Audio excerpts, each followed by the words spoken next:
In this video, I'm gonna teach you how to change your character in Sakura Stand. It's a very easy process, so make sure to follow along. In this video, I'm gonna give you easy to follow instructions on how to acquire different stands and specs in Sakura Stand. You will be able to change your character ability and of course the appearance by acquiring these different stands. So here's an example of one. So all that you have to do to acquire stands or specs is to either use certain items that you can find around the map. So for example, if I were to acquire another arrow, I would be able to equip it in my inventory and then use it. By using the arrow, I would be granted one stance just like the one that I have here. So as you can see, I got this item and this can possibly grant me a stance.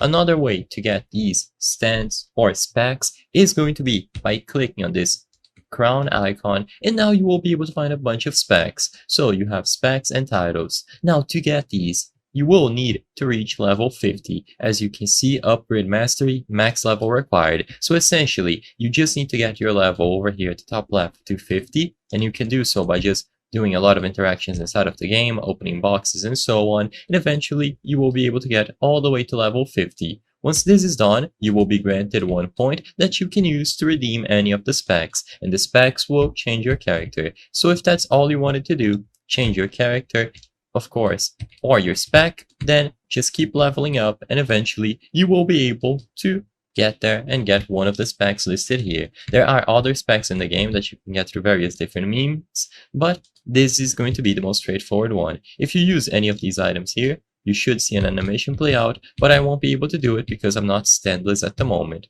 Regardless, you will be able to use these items, see their interactions, see what they do, and you can take them to NPCs to do other stuff. I hope I was able to help you on how to change your character in Sakura Stand. If this video helped you, please be sure to leave a like and subscribe for more very easy tips. Thank you for watching.